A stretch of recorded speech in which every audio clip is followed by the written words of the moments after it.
Bali ini kan kita tahu basis kita agriculture, pertanian berbasis budaya. Budaya lahir dari pertanian. Hampir semua kegiatan budaya di Bali itu, baik itu tari-tarian, tetabuhan, gamelan, bahkan agama kita lahir dari pertanian. Oleh sebab itu, sudah selayaknya kita anak-anak muda di Bali ini harus menjaga pertanian sebagai sektor fundamental yang harus kita jaga untuk masa depan kita. Itu yang kita lakukan di Petani Muda Keren. Secara holistik di hulu, kita berbicara hulu dulu. Di hulu kita orang Bali memiliki 4 danau yang bernama catur dana. Ada danau Tamblingan, danau Buyan, danau Batu, dan danau Beratan. Itu sebagai dam alami kita. Sampai kapanpun jika danau ini, catur danau ini, kondisi airnya bersih, sehat, air tertampung dengan baik, Bali akan baik-baik saja. Di balik danau ini, kita di danau ini secara fundamental dilindungi oleh gugusan bukit. Ada bukit Batu Karu 12 hektar, ada bukit Lesung, ada gunung besar yang banyak sekali. Dan itu secara fundamental di hulu. Air sebagai sumber kehidupan. Itu Bingul sedang bicara sama teman-teman. Jika masih ada air, kita akan baik-baik saja. Karena di masa depan, tantangan utama kita di Indonesia adalah air. Tahun 80-an teman-teman ingat Ethiopia itu menjadi negara yang sangat miskin, negara kelaparan karena mereka kehilangan air. Kenapa mereka kehilangan air? Dulu mereka memiliki hutan yang sangat lebat di Afrika, di Ethiopia.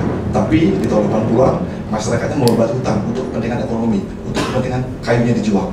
Akhirnya apa yang terjadi? Saat pohon ditebang, air tanah turun teman-teman, 10 meter, 100 meter, bahkan 200 meter. Jadi, air yang muncul di mata air itu, di spring itu bukan tiba-tiba ada air, tidak.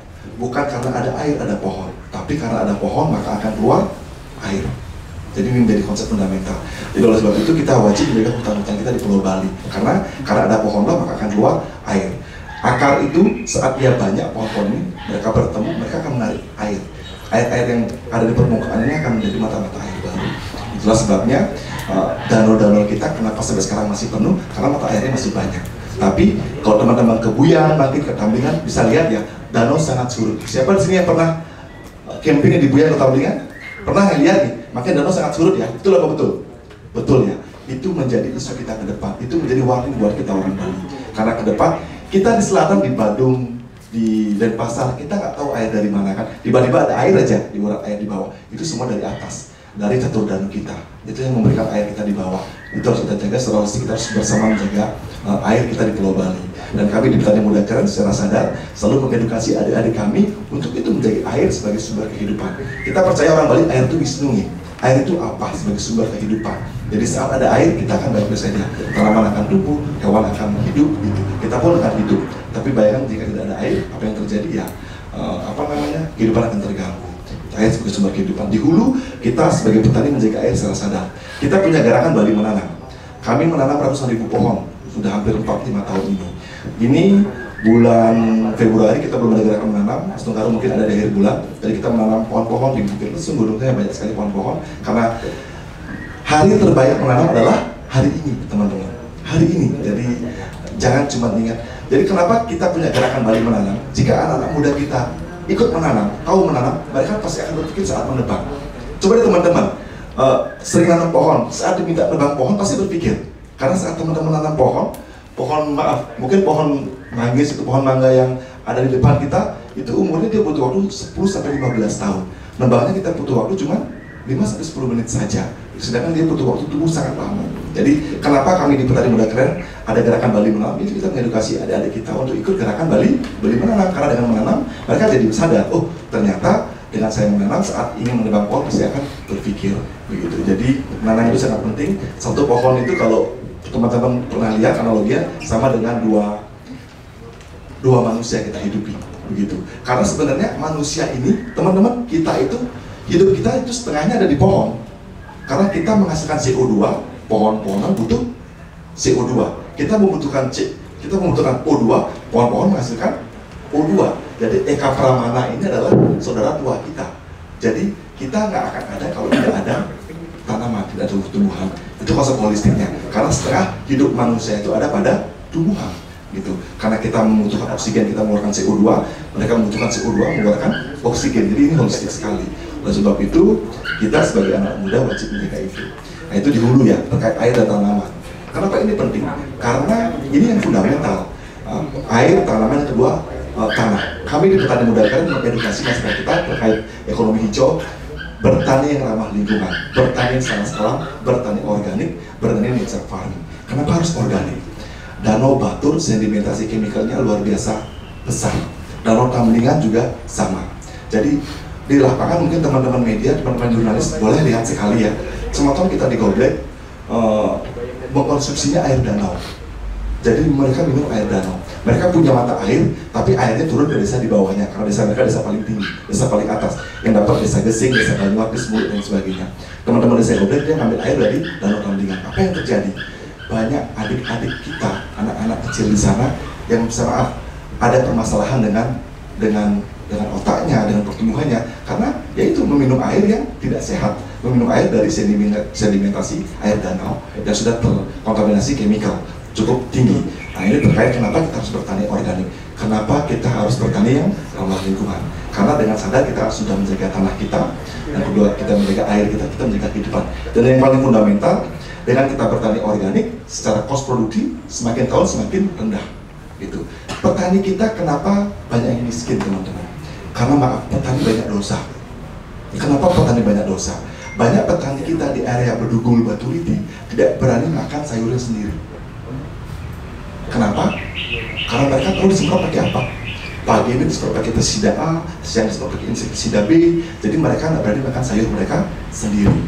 Jadi maaf, banyak sayur yang teman-teman makan itu sebenarnya tidak sehat, tidak layak makan, tidak layak makan, karena terkandung pestisida yang sangat berlebihan. Ini fakta di lapangan, gitu. Jadi Bligum bisa mengatakan kenapa petani kita banyak dosanya itu. Jadi penggunaan chemical terlalu berlebih di lingkungan petani kita. Itu yang kita edukasi di Petani Muda Keren. Kenapa petani kita wajib bertani organik? Satu, itu meracuni lingkungan. Dua, meracuni manusia. Ketiga, kosnya tinggi sekali. Karena mungkin tahun ini petani butuh kos 10 juta, tahun depan sudah pasti naik karena kebutuhan pestisida akan semakin tinggi. Tapi dengan bertani organik, semakin tahun kos akan semakin rendah karena pupuk itu tersimpan di tanah, pupuk itu tersimpan di alam. Gitu. Jadi kos semakin rendah, sedangkan produktivitas semakin naik dan hasil semakin bagus. Jadi kita edukasi kenapa petani-petani kita wajib bertani organik, wajib bertani yang nature farming. Terus dalam developmentnya terkait air lagi tadi, kami di Petani Muda Keren sekarang menggunakan smart farming. Jadi bagaimana kita bertani yang smart, pertanian smart, developmentnya juga smart. Kita menggunakan smart farming. Jadi bertani itu sudah pakai irigasi, sudah irigasi tetes. Bertani sudah menggunakan sprinkler, bertani sudah menggunakan fogger. Jadi namanya precision farming. Jadi satu pohon itu kalau memang dia butuh 250 ml air, ya dia dapat cuma 250 ml air per hari, begitu. Tapi kalau kita konvensional kan banyak air terbuang, banyak tanaman nggak dapat air, banyak yang dapat banyak, ada yang dapat sedikit air. Tapi dengan precision farming, dengan smart farming, semua bisa dapat dengan maksimal. Kembali ke belakang, tadi kita dengan Ethiopia, teman-teman bisa cari di YouTube ya. Jadi sekarang Ethiopia itu menjadi negara nomor 11 PDB-nya di bawah Amerika. Mereka menjadi eksportir pangan terbesar di Afrika. Kenapa? Mereka dibantu Israel lewat teknologinya. Jadi gurun Sahara, gurun-gurunnya di Ethiopia direvitalisasi gitu, direboisasi, dibangun hutan, dibuat hutan kembali, terus pertaniannya menggunakan precision farming, menggunakan drip irigasi, menggunakan irigasi tetes, menggunakan sprinkler. Jadi tidak boros air, airnya sedikit, tapi hasilnya bisa maksimal. Jadi kita edukasi sekarang di petani kita di Petani Muda Keren, bagaimana bertani dengan presisi, bertani dengan smart farming. Itu dengan smart farming, cost produksi yang kita peroleh hampir 70% teman-teman. Yang pertama, cost air yang biasanya butuh 1 hektar lahan butuh 5 kubik air seminggu, dengan smart farming butuh 1 kubik air. Yang kedua, hemat cost. Yang awalnya hektar butuh tenaga kerja 2-3 orang, dengan smart farming tidak butuh tenaga lagi karena semua bisa dikontrol dengan smartphone, bisa dikontrol dengan aplikasi. Yang ketiga, hemat biaya, tentu saja. Yang biasanya petani mengeluarkan uang gajian, bahasanya butuh uang 200-300 ribu per hari, sekarang itu hilang karena semua sudah dibantu dengan mekanisasi dan aplikasi. Yang ketiga, hemat waktu.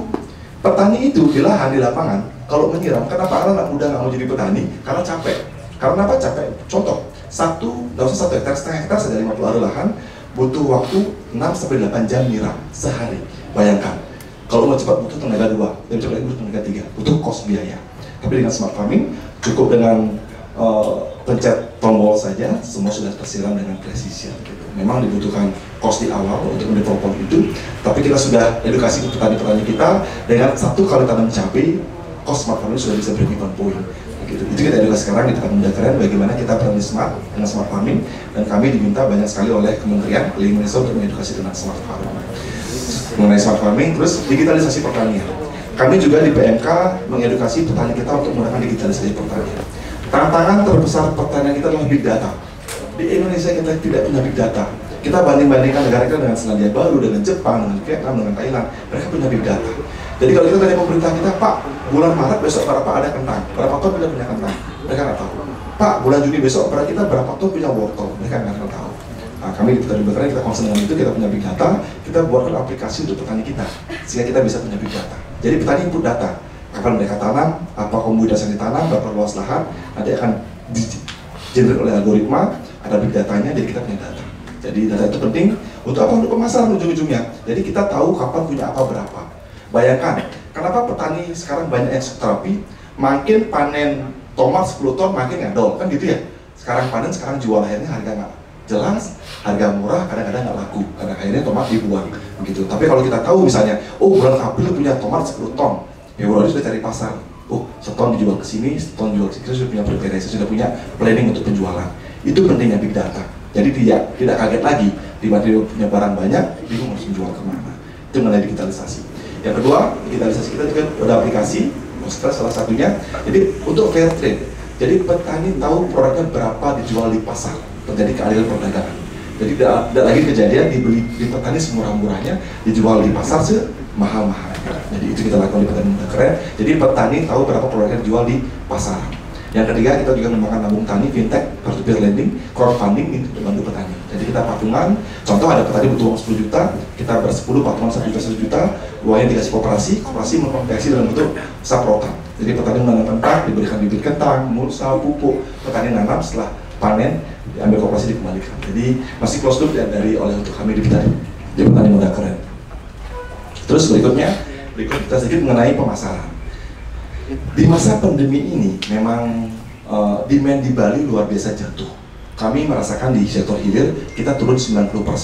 Kenapa turun 90%? Hotel tutup semua, restoran tutup semua, bandara kita 2 tahun hampir tutup, baru buka kemarin itu pun belum jalan bagus. Gitu. Ekspor otomatis terhenti, belum saya eksportir, terus Horeca juga tidak berjalan baik. At least yang jalan cuma retail online. Pasar becak juga sering tutup karena PPKM 2020-2021 sering PPKM buka tutup gitu. Jadi kendala kita di situ itu yang membuat kami di PMK petani-petani kami tetap aman. Karena kenapa? Di bulan September 2020 kita fokus tanam ketahanan pangan. Jadi tanam produk-produk untuk ketahanan pangan yang bisa disimpan seperti singkong, kelabi, terus jagung dan lain sebagainya. Jadi mengurangi sektor-sektor produksi. Kenapa kemarin di awal pandemi banyak petani yang menjerit? Karena mereka nggak siap gitu. Tiba-tiba pasarnya hilang, tiba-tiba hotelnya tutup. Jadi banyak produk-produk yang sudah ditanam tidak terjual. Selada bulat, paprika itu kan produk-produk premium ya. Produk-produk yang cuma dibutuhkan hotel dan restoran. Itu kan tidak terserap waktu di awal-awal pandemi karena semua mendadak hilang gitu. Tapi kita customisasi, kita sudah masuk ke sektor produksi. Jadi petani fokus produksi tanaman untuk ketahanan pangan saja. Dan berita baik buat teman-teman, di masa pandemi ini sektor pertanian menjadi sektor yang paling aman, sektor yang paling tangguh, karena walaupun kita tidak bisa menjual, tapi kita masih bisa untuk kita konsumsi sendiri. Dan teman-teman lihat, hampir semua di masa pandemi orang jadi petani. Jadi kebetulan kami di PMK banyak sekali mendevelop desa-desa yang di masa pandemi masyarakatnya, teman sematawang kita yang terdampak tourism, pekerja pariwisata, hotel, restoran, sopir, dan lain sebagainya, pulang kampung ada pekerjaan, kita edukasi menjadi petani, kita empowering menjadi petani baru, petani-petani akhirnya bisa berproduksi di daerah mereka masing-masing. Dan sekarang banyak sekali teman-teman sudah menjadi petani-petani keren begitu. Jadi sektor pertanian saya rasa akan menjadi sektor yang sampai kapanpun akan tetap sektor, karena kita ini berbisnis dengan Tuhan, kita berbisnis produk Tuhan, dan sampai kapanpun orang akan butuh pangan gitu. Jadi tidak kecil kemungkinan sektor ini akan terdistrupsi. Jadi dari semua sektor yang terdistrupsi di masa pandemi, hanya pertanian mungkin tidak terdistrupsi. Jadi cara kita sekolah terdistrupsi, dulunya offline sekarang online, cara kita menikmati hiburan terdistrupsi, cara kita bahkan cara kita berpergian juga terdistrupsi, tapi cara kita makan mungkin tidak terdistrupsi ya. Tidak mungkin kita bisa menggantikan makanan yang kita makan sekarang, tetap akan dibutuhkan. Oleh sebab itu kami mengajak anak muda kita selagi muda, ayo masuk ke sektor ini. Apalagi kita orang Bali kan pasti nggak bekal ngalah tebu minimal, ngalah apian gitu. Jadi ayo dikembangkan gitu. Apa yang dikembangkan bisa kolaborasi dengan kita di Petani Muda Keren sehingga bisa menjadi produktif dan menghasilkan. Karena seperti di Jepang, seperti di negara lain, di mana-mana petani yang kaya deh. Karena apa? Mereka yang punya lahan. Ke depan di Indonesia juga sama. Siapa yang punya lahan dia akan jadi orang kaya. Karena kenapa? Kekayaan bukan lagi diukur dari mobil apa yang teman-teman bawa atau berapa harta yang bisa kalian pamerkan gitu, tapi kamu bisa makan nggak besok gitu. Tapi di masa pandemi kan kita sudah terlihat ya. Jadi bagaimana manusia kita hidup untuk bertahan kemarin. Jadi benar-benar survival mode. Dan yang rasa kita sebagai anak muda memang bertahan itu sudah menjadi kodrat alami manusia. Jadi kita tuh kan bertahan itu sudah menjadi kodrat alami. Jadi bagaimana kita di masa pandemi ini sebenarnya lebih masuk ke innovation mode. Jadi mengembangkan inovasi-inovasi untuk kita bisa bertumbuh terus menjadi manusia-manusia hebat. Di PMK kita ngomongin smart farming, kita ngomongin digitalisasi, terus kita juga sekarang mengembangkan kooperasi kita, terus ada P4S sekarang, inovasi terus. Karena kenapa? Kami yakin dengan inovasi lah, survive itu akan bisa naik level gitu. Jadi kita tidak semata-mata survive, tapi juga bisa berkembang dengan positif ke depan. Begitu. Terus untuk hilirisasi, berita, kebetulan saya juga di aktivitas ekspor, jadi demand luar negeri, demand negara luar akan pangan itu besar sekali teman-teman. Eropa, Timur Tengah, China, mereka tidak punya pangan-pangan yang kita punya di Indonesia, seperti buah manggis, seperti buah durian, seperti buah salak gitu. Jadi demandnya besar sekali, masuk empon-empon jahe, ginger, terus cengkeh dan sebagainya. Jadi opportunity besar sekali. Memang di masa pandemi ini jadi masalah distribusi. Kargo bermasalah, peti kemas bermasalah, air freight bermasalah, pesawat bermasalah, jadi semua bermasalah. Tapi kenyataan di lapangan demand besar, supply juga besar gitu. Karena kebetulan bingung aktivitas di sana jadi tahu sekali, jadi permintaan email akan bahan pangan itu besar sekali. Kenapa sekarang susah kita ngirim? Bayangkan, dulunya kargo Cina itu 9.000 teman-teman per kilo, sekarang average 32 sampai 36.000, naiknya hampir 400%. Eropa 20 ribuan, sekarang 125.000, jadi mahal sekali. Jadi harga produknya cuma 20.000, harga kargonya sampai 125.000 gitu, jadi masih gila. Itu yang membuat neraca ekonomi ini kurang sehat karena didistribusi masih terlalu mahal. Karena kan banyak negara masih terkena COVID ini, apalagi kita PPKM lagi kan 5 Februari ini terkait Omicron ini. Jadi kita optimis, tapi sektor pertanian akan selalu bisa memberikan sinar terang untuk kita semua. Itu dari minggu mungkin sedikit. Terus terkait fundamental farmers, memang yang kita kembangkan sekarang bagaimana ke depan Bali ini menjadi pertanian sebagai aset fundamental Bali. Jadi bagaimana kita membuat tourism supporting agriculture, bagaimana membuat Bali ini pariwisata sebagai bonus dari pertanian itu sendiri. Karena selama ini kan kita di Bali 20 tahun ini, tapi mungkin Prof. Widya cerita ya, saya ingat banget dulu satu panggung di DPRI sama beliau bilang gini, tahun 80-an Bali mendapatkan bonus ekonomi dari pertanian. Jadi bonusnya pertanian itu pariwisata, bonus ekonomi pariwisata. Jadi orang Bali mendapat bonus pariwisata dari keindahan pertanian di Bali, budayanya, agamanya, gamelannya, tari-tariannya, semua dari pertanian. Gitu. Tahun 80-an. Tahun 2020, Bali mendapatkan kehancuran ekonomi dari pariwisata. Gitu. Tapi bangkit dari pertanian. Begitu. Jadi ini kita belajar 30 tahun, kan kita orang Bali sudah cukup salah. Gitu. Karena menggantungkan sepenuhnya hidup kita di bidang pariwisata, kita melupakan pertanian kita. Pertanian kita gunakan sebagai atraksi pariwisata. Contoh, saat ada tamu kita baru bajak sawah, ingat nggak itu? Saat ada tamu kita baru nanam padi gitu kan kita pakai atraksi. Kita kan tulah bahasanya gitu loh. Jadi buat agrowisata kok luak-luak kita kandangi untuk datangkan tamu untuk sekejar mereka minum kopi gitu. Sejahat itu kita orang Bali begitu. Jadi kenapa kita tidak membuat kebun gitu? Jadi orang datang ya kita jamu sebagai bonusnya. Kenapa kan kita fokus kita berproduksi, membuat kebun vanili, membuat kebun kopi, membuat kebun apapun gitu. Saat ada tamu itu jadi bonus kita. Bukan semata-mata kita buat kebun untuk datangin tamu. Akhirnya apa yang terjadi, saat tamu nggak datang, kebun kita tutup semua. Kan banyak kan agrowisata tutup semua, karena mereka fokusnya tidak di produksi, tapi fokusnya di tourism gitu. Ke depan itu kita edukasi di masyarakat kita, fokus kita di pertanian, tourism menjadi bonusnya saja. Jadi petani bisa menjadi subjek pariwisata, bukan lagi menjadi objek pariwisata. Selama ini kan kami orang Bali tidak menikmati pariwisata sebenarnya di desa-desa. Mereka cuma digunakan sebagai objek saja, dikunjungi habis itu pulang, dikunjungi pulang. Mereka nginepnya di villa, mereka nginepnya di hotel. Masyarakat cuma menjadi ya seperti menjadi objek begitu saja. Itu kita edukasi sekarang masa pandemi masyarakat kita. Jadi bagaimana mereka akan menjadi subjek tourism. Jadi orang datang untuk menginap di kebun mereka, orang datang menginap di rumah mereka. Karena konsep ke depan kan teman-teman tahu Airbnb mungkin. Jadi sekarang konsep wisata itu udah ke desa-desa, sudah ke kebun-kebun, sudah berubah, udah terdisrupsi semua. Oleh sebab itu kita harus siap dengan ini, kita harus mengambil peluang ini menjadi investor-investor baru di bidang pariwisata, bidang pertanian. Jadi jangan lagi kita berfokus mencari investor asing, mencari orang lain untuk invest di tempat kita. Kenapa nggak kita invest di tanah kita sendiri? Kalau lahan 10 are, tuh garap, gaya kebunnya, gaya cadee, gaya nang rumah jenis, nangor homestay kan bisa. Gitu. Fokusnya bertani. Gitu. Silakan nyambi jadi jurnalis, nyambi jadi PNS, nyambi jadi apapun. Karena secara fundamental orang Bali itu petani. Jadi kita itu, kita DNA kita petani. Teman-teman saya yakin tidak harus diajarkan bertani, seminggu aja diajak malahan pasti bisa bertani. Karena apa? DNA kita sudah mengalir DNA petani. Karena nenek moyang orang Bali itu, saya yakin petani bukan pelaut. Kalau kami orang Bali ya, nenek moyang kita itu petani. Begitu. Oleh sebab itu, saran saya buat teman-teman yang punya lahan di rumahnya, yang punya tebe, yang punya abian gitu, tidak terdevelop, monggo segera laris, segera di develop. Kalau kebingungan apa yang bagus dilakukan, bagaimana caranya, bisa hubungi kita di Petani Muda Keren. Bisa buka web kita di www.petanimudakeren.com. Jadi mungkin itu sedikit dari dia, kita lebih diskusi saja, tanya jawab, jadi bisa lebih dua arah. Terima kasih. Ini mungkin kurang, yang mas mengampura, kita bisa diskusi lebih banyak. Dan untuk ada orang Santi, Om Santi.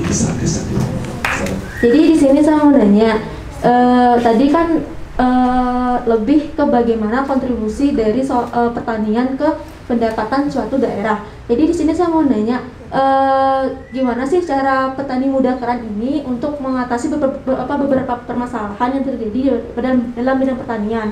Contohnya seperti terbatasnya ketersediaan bibit pertanian, terus juga rendahnya pengetahuan dari para petani akan penggunaan teknologi, yang dimana tadi seperti disebutkan bahwa teknologi di sini itu mengambil andil dalam smart farming tadi. Jadi itu saja pertanyaan saya, dan terima kasih. Kontribusi yang keren. Bagaimana itu kerennya? Harus melek teknologi, melek digitalisasi, melek smart farming. Karena di era digital itu semuanya gampang, teman-teman. Dulu zaman Beligo masih bisnis tahun 2005-an, kita harus buka toko dulu baru bisa bisnis. Sekarang ada marketplace, tanpa toko, tanpa modal kita bisa jualan. Gitu. Itu kita edukasi petani kita wajib punya akun Facebook, punya Instagram, punya WhatsApp grup gitu. Syukur-syukur bisa punya aplikasi sendiri, gitu. Bisa punya website sendiri. Jadi wajib keren. Keren itu melek teknologi dan digitalisasi. Jadi ini Jadi tambahan tadi terkait Apriliani, bagaimana kita mengatasi permasalahan kita. Kami di Petani Muda Keren sekarang membuat P4S di bawah Kementerian Pertanian, Pusat Pelatihan Pertanian Pedesaan Swadaya. Jadi kita punya 22 P4S di seluruh Bali. Ada P4S pupuk, di sana teman-teman bisa belajar buat pupuk, bisa belajar memfermentasi pupuk sampai menjual pupuk. Ada P4S mengenai stroberi, dari budidaya, pemasaran, sampai frozen, terus ada hortikultura, sayuran organik, macam-macam. Kita ada 22 P4S, teman-teman bisa buka di petanimudakeren.com. Jadi siapapun bisa belajar ke tempat kami. Jadi P4S itu isinya para champion, orang-orang yang ahli di bidangnya. Teman-teman sudah berpuluhan tahun berfokus di bidang itu. Jadi itu yang membuat sekarang banyak sekali dari seluruh Indonesia datang ke Bali untuk belajar di P4S kami di Petani Muda Keren. Gitu. Jadi itu caranya. Terus jadi ada P4S bibit, jadi fokus bikin bibit aja P4S ini, mengedukasi dari bibit perkebunan sampai bibit hortikultura. Jadi untuk memenuhi kebutuhan bibit di Petani Muda Keren. Jadi dari oleh untuk kita. Nah, itu masa kita di Petani Muda Keren. Mungkin Ike cukup? Ada lagi? Silakan. Paris? Silakan. Bagaimana caranya kami bisa ikut bergabung dan saya bisa menambah edukasi kepada anak-anak kami di sana? Mungkin mereka juga akan bisa artinya menyebarkan juga ke lingkungan mereka. Kalau semakin banyak orang yang terlibat, saya yakin Bali akan bangkit. Gitu. Terima kasih. Gimana di Denpasar menerapkan kita karena kan gitu. Kalau kami di Petani Muda Keren banyak, kita ada farm trip, ini nyambung dengan pertanyaan Mbak Putu, kita ada farm trip.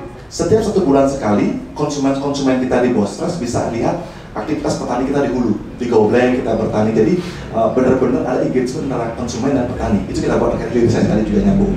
Jadi membuat engagement antara petani dan konsumen itu. Karena kami yakin sekali yang bisa buat Bali baik ini harus orang Bali gitu. Dari kita oleh kita. Nah terkait tadi gabung di PMK mudah, bisa buka website kita atau di Japri yang juga ada yang share mungkin namanya share kontak dia. Dan memang banyak sekali kami di PMK bahkan saking padatnya kegiatan, banyak sekali berkolaborasi mengedukasi adik-adik mahasiswa, mungkin ada program MBKM di tempat kami dan lain sebagainya gitu. Untuk belajar di tempat kami sharing, kita buat sharing. Dan kami siap, apalagi itu terkait fundamental adik-adik gitu. Kami membina di Bali apa namanya yang lupa ya. Ada panti, tapi namanya Pasraman gitu. Besar sekali gitu. Kita ada program ayam KUB sekarang. Jadi kampung unggulan Balikpapan. Jadi adik-adik kita edukasi pelihara ayam gitu, dari 3 bulan sudah panen ayam kampung, enten dagingnya sehat, enak dengan cara organik. Jadi dari nanam sayur gitu, sayurnya bisa dimakan, sisa sayur bisa untuk ayam, jadi zero waste ya gitu. Sampahnya bisa untuk pupuk. Jadi itu harus kita edukasi memang terkait green ekonomi ke depan. Dan saya yakin sekali kita di Bali, anak muda Bali bukan masalah bisa apa tidak, tapi masalah mau atau tidak. Karena kalau mau pasti bisa. Karena orang-orang hebatnya kan di sini semua ini, jadi tinggal mengkoneksikan the dotnya saja. Jadi saya yakin Bali ke depan akan menjadi semakin baik dan semakin hebat kalau anak mudanya sadar dari sekarang. Gitu. Tadi kita diskusi dengan Aji di belakang. Jadi tahun 2030 kan kita Indonesia dapat bonus demografi ya. Tapi saya nggak yakin ini jadi bonus demografi. Bisa saja menjadi beban demografi. Karena kenapa? Kalau anak mudanya pintar kan jadi bonus demografi. Tapi kalau kita goblok, maaf lagi, kalau kita cuma bisa tiktokan aja kan kayak sekarang kan, kita kan jadi beban demografi ke depan. Anak-anak muda Bali ini harus jadi inovator, harus menjadi orang-orang kreatif, harus menjadi kreator-kreator hebat gitu. Baru kita menjadi bonus demografi gitu. Jadi itu kalau Tiang di Petani Muda Keren, Tiang fokus memberikan di pertanian. Kami ajak anak muda kita untuk sadar di pertanian. Mungkin di jurnalis ada Artaye di sini teman-teman, fokus di jurnalis bagaimana membuat berita yang baik yang bertanggung jawab. Jadi kita fokus bidang kita masing-masing untuk memajukan negara kita tercinta Indonesia dan pulau kita Bali tercinta. Jadi Nike dan mirisnya sawah itu sama dengan dengan Tiang dari Pejeng sama yang adalah makin di sini sudah villa semua. Sawah Tiang setiap hari ditawari kontrakan cukup menggiurkan gitu untuk dijadikan villa gitu, tapi masih kuat lah sampai hari ini. Dan memang itu tantangan terbesar kita di Bali. Jadi bagaimana pariwisata ini benar-benar sebenarnya akan merusak Bali ke depan gitu. Apalagi pembangunan di Bali menurut Tiang akan sangat bahaya kalau Bali ini menyamakan diri dengan Dubai, menyamakan diri dengan Singapura. Itu menjadi ancaman buat anak cucu kita ke depan. Bali harus jadi Bali, bantu ayah, lindungi ibu gitu. Seperti kita Bali, kalau Tiang formulasikan Bali ini ada 4, B-A-L-I, B itu bakti. Bagaimana kita berbakti terhadap kita karena tadi sama Tuhan, sama catur guru kita, sama Ibu Pertiwi, sama lingkungan kita, menjadi anak-anak berbakti. Itu menjadi anak aktif teman-teman. Harus aktif dalam segala bidang masing-masing, tergantung passion teman-teman gimana. Jadi do what you love what you do. Kalau Digo memang konsen di pertanian dan mencintai pertanian, ya cinta dengan apapun yang dilakukan di pertanian. Itu juga teman-teman. Yang itu harus lagas. Jadi orang Bali harus lagas harus semangat, harus berani, harus sikat ya, gitu, harus berani, harus gas. Gas itu maksudnya apa? Gai ane saja, gai ane sekan. Gitu. Jadi harus sekan, harus saja gitu. Jangan omong kosong gitu. Terus itu harus inovatif. Jadi ya orang Bali harus jadi innovation mode. Di masa Covid ini jangan masuk di survival mode. Udah, dia berpikir kemarin, oh saya nggak survival mode kok ini. Karena kenapa? Secara koran manusia itu pasti bertahan hidup. Dari dulu kan kita pasti bertahan untuk hidup. Apapun kita harus bertahan hidup. Kita harus inovasi, melakukan sesuatu yang inovatif agar kita terus bertumbuh. Nike, terima kasih. Ada lagi? Dipersilakan. Cukup? Kalau cukup, mungkin yang tutup atau terima kasih atas sharingan ini. Kira rangkum yang Munas Pengampura. Jadi di badai Covid ini jangan menunggu badai berlalu. Mari kita tetap menari dalam badai. Bukan masalah bisa apa tidak, masalah mau tidak. Karena kalau mau pasti bisa. Terima kasih. Om Santi Santi Santi Om. Wassalamualaikum warahmatullahi wabarakatuh.